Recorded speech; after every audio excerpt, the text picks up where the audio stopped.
Do is called Wake Up Call. This is inspired by, firstly, by a book that I read called Tortured for Christ, and it was about the persecuted church in another country, and they're longing for scripture. Some of them had God come and do in visions and stuff, or people speak to them about God, but they didn't have Bibles, and so they really wanted scripture. So I decided to write this.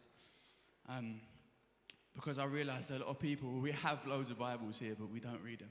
So this is a bit of a challenge, hopefully, for you lot. Weight of the scripture's far too great, so we just take some out. We try and misuse it, try and dilute it, try and water it down. Church, won't we wake up now? Church, won't we wake up now? There are guys who long for the scriptures, and we act like they're just pages. But these are the God-breathed words that were fought for down through the ages.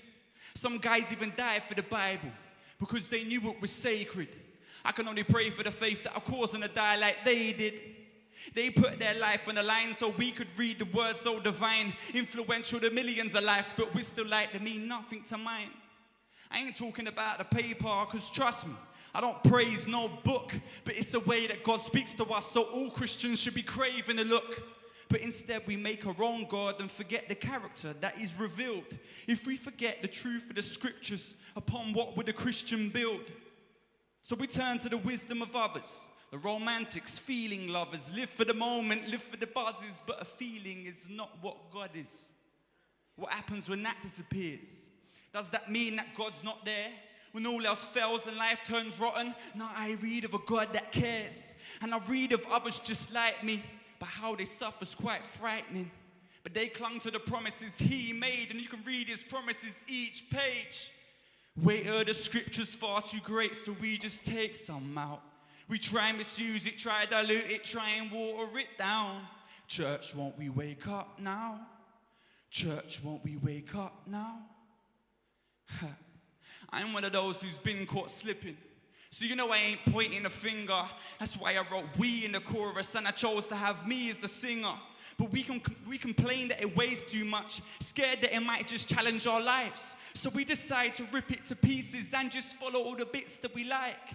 But this chapter leads to the next one, and that verse leads on to another. Got to read that passage in context, understand it from cover to cover. Please don't read it in search for knowledge, puffed up, arrogant just to recite. Because what use is it knowing the text if that text don't impact our lives? Don't want to be the man who looked in the mirror next minute, he forgot himself. That's what happens when a word don't settle, just like dust when it's left on the shelf. Trust me, peeps, I speak to myself. Still, it's a warning, I'm speaking to you. We're both the same, both seeking the truth, but enough of the speaking I'm seeking to do. Few times in my life I'm reading it all, but I hated reading at school. But something changed when I got saved. Pick up the page and now I keep feeling it pull. Still days when I tried to resist, them times when I just ain't feeling it all. But then I remember the author. Consider this our wake-up call. Weight of the scripture's far too great, so we just take some out. We try and misuse it, try and dilute it, try and water it down. Church, won't we wake up now? Church, won't we wake up now? Peace. Thank you.